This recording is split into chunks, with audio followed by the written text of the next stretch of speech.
Thanks, Jennifer. Thank you. All right, let's get it over to Pete now for a panel of experts on this. Yeah, great information. Thanks, guys. Well, we brought in the panel to react to North Korea's escalation and claim that it successfully conducted a test of a hydrogen bomb designed for its missile program. Joining us now to comment is Anthony Ruggiero, senior fellow at the Foundation for Defense of Democracies, along with former CIA analyst Fred Fleitz. Thank you both for being here. So a serious escalation this morning, no doubt.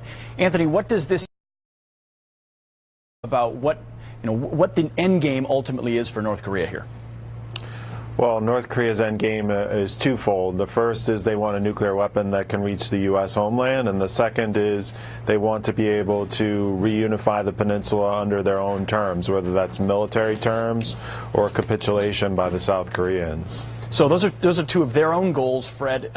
But what our goal has been through multiple administrations that we will not tolerate under any circumstance a nuclear-capable North Korea. Yet here we are with a sixth test and increasingly capable ICBMs. What do we do to stop this? Well, I think we have to recognize what Anthony said is exactly right. I think that this is not a deterrent. This is not something to protect the regime. This is an offensive weapon. I think the purpose of which probably is to one day reunite North and South Korea under the North's terms. I don't think the North is planning on attacking the United States because a missile firing such a bomb at the United States probably would be shot down or might fail, and then we would flatten the country. But in terms of a blackmail tool to reunite both Koreas, I think there's a real threat. What I see here is an event that will deeply embarrass China and may create new possibilities for U.S.-China cooperation to step up the pressure on North Korea. Anthony, a lot of sanctions have been tried internationally, unilaterally. Supposedly the Chinese have put more pressure on.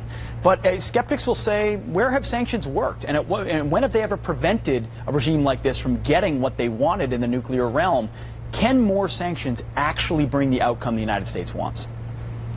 Well, first, just to correct the record, North Korea sanctions are nowhere near where they were with Iran. I mean, we have not tried the type of sanctions that the United States government is able and willing to, hopefully willing to do. Why not? Why not, Anthony? And why? Is this the moment to do it? Is this the moment to do it?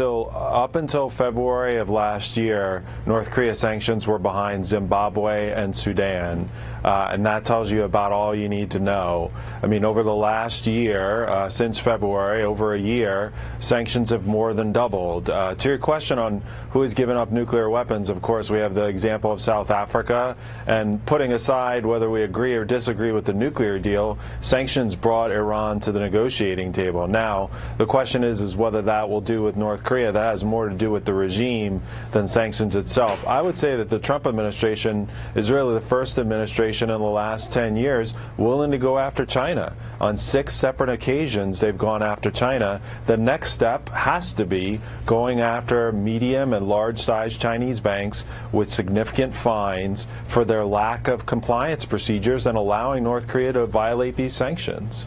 Fred, Anthony mentioned Iran. I mean, the larger consequences of this is if North Korea is able to do this through a mix of sanctions and diplomacy and eventually land with a bomb, a lot of skeptics feel like Iran could do the exact same thing and is on a path to do the same thing. You mentioned the word nuclear blackmail. If we can't get China to come to the table, would now be the time to show with a real demonstration of force, shoot down a missile, take down a site, something with military action to let Kim Jong-un know that we really mean this? Well, I agree with Anthony that there are many sanctions that could have been implemented that we haven't been able to pull off because China has said no. Yeah.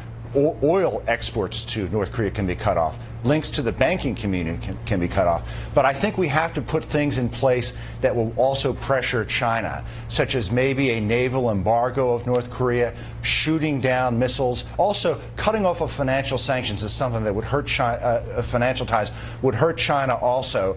But I really believe that this is something that China is pretty upset about, and I hope there are already talks underway between the U.S. and China on how we can increase the pressure. Boy, I sure do as well. Anthony Ruggiero and Fred Fleitz, thank you both for your expertise this morning. Appreciate it. Good to be here.